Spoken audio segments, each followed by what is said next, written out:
This is the day we've been waiting for. Attorney Matias.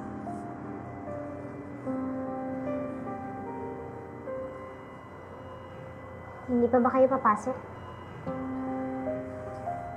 Pinagmamasdan ko lang yung mga taong nandito. Sino kaya sa kanila ang biktima? Ang nagkasala? Sino kaya nagsisinungaling? Sino ang dapat tanggalan ng kalayaan? Dahil may ginagawa silang masama sa ibang tao. Sa asawa, sa kapatid, o kaya sa anak. Mahirap i-identify kung sino at ano ang pinagdadaanan nila.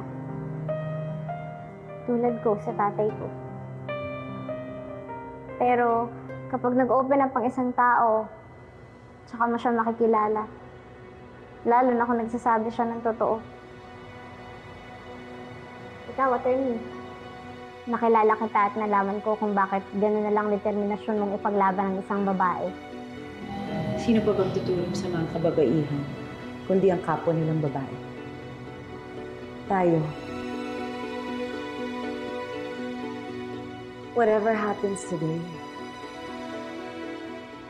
sana tamang ginagawa natin bilang abogado, bilang tao, bilang may konsensya at pakikiramay para sa mga taong api at dapat pinagtatanggol. Yan ang gusto ko sa pagiging abogado ko.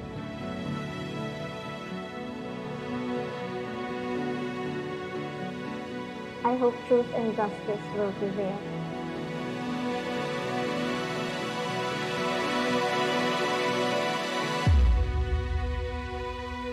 In the matter of the people of the Philippines versus Constantino de Leon Jr., we find the accused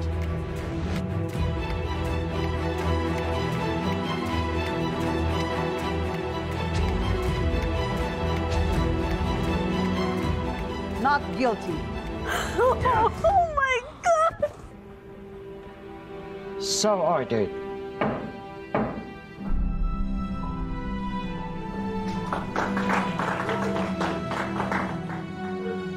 Mali! Mali! Mali! Mali yung desisyon nyo! No! No! Mali! Mali! Mali yung desisyon mo! Na-rape niya ako! Hindi ako nagsisinungaling! Ma'am, hindi ako nagsisinungaling! Na-rape ako na lalaking yan! No! No!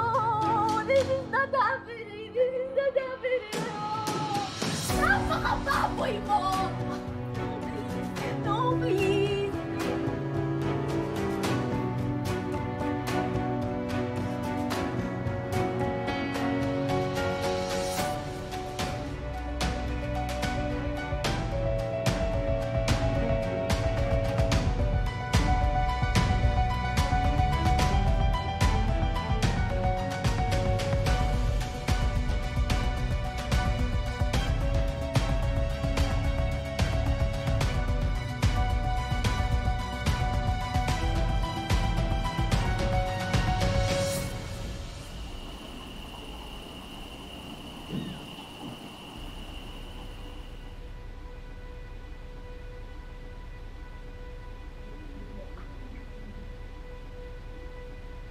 Kailangan di ba, ma'am? Thank you so much. Sino magpapicture? Sige, picture. Sige, picture lang sila.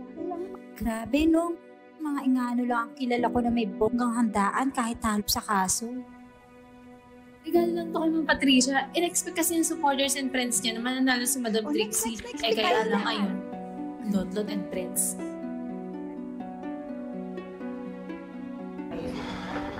Salamat pala sa lahat ng mga pagkain na dinala nyo, ha?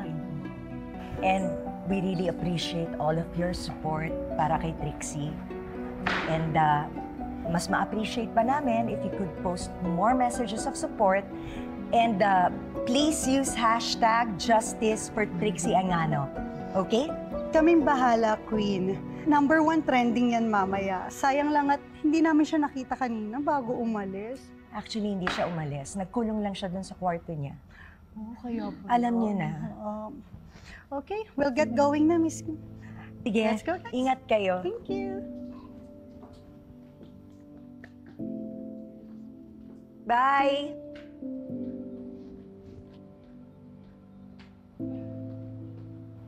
Ano? Wala na bang mga bisita? Can we go back to being a hurt and angry family? Bakit? Ano ba dapat ginawa ko? Tinaboy ko sila? Sila? Na kumukontra sa lahat ng mga fake news na lumalabas sa internet sa anak natin? At ano gagawin ko sa mga pagkain? Itatapon ko ba? Mirna? Josie!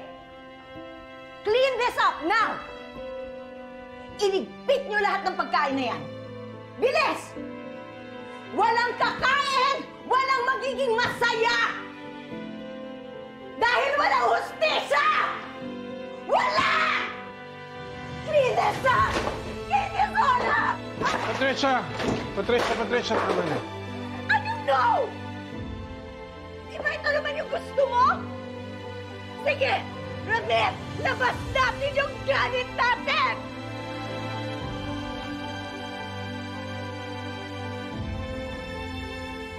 Ano bang hindi natin nakita? Ano bang hindi natin ginawa? Saan ba tayo nagkulang? Bakit sa dulo ng lahat ng ito?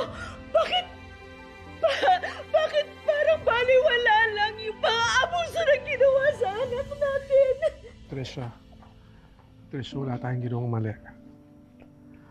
Kundi yung tarantadong inong yan at ang mga magulang niyang konsentidor sa kahayupan niya.